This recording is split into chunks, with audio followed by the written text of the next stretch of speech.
There is a thought that lives quietly in the minds of millions. It doesn't scream. It whispers, "You're not enough. Not good enough. Not strong enough. Not successful enough." If you've ever believed that thought, this story is for you.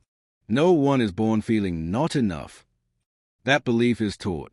It begins with comparison, with expectations, with moments when effort wasn't recognized. Slowly, the world teaches you to measure your worth by approval. You see their success, their confidence, their progress, and you ask yourself, why not me? But comparison doesn't show reality. It hides struggle. You don't feel behind. You feel invisible.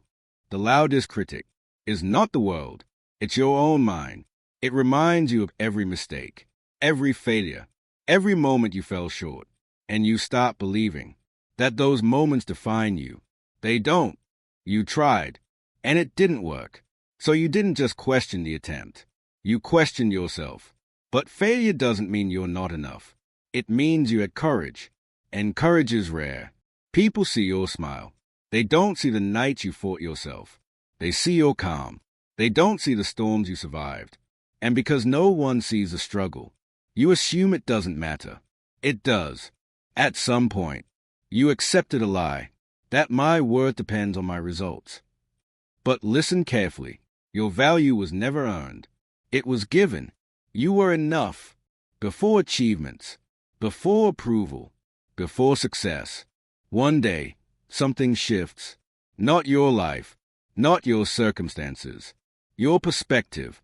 You realize that being not enough was never the truth. It was fear, wearing your voice. Confidence doesn't arrive suddenly. It's built by keeping promises to yourself, by showing up tired, by choosing growth over comfort. Self-respect grows quietly until doubt has no place left to stand. You weren't failing. You were learning. You weren't weak. You were tired. You weren't behind. You were becoming. Growth doesn't announce itself. It happens in silence. If you think you're not enough, hear this. You don't need to prove your worth. You don't need permission to matter. You are enough while you grow, while you struggle, while you heal. The moment you stop fighting yourself is the moment your life begins. And that moment can be today.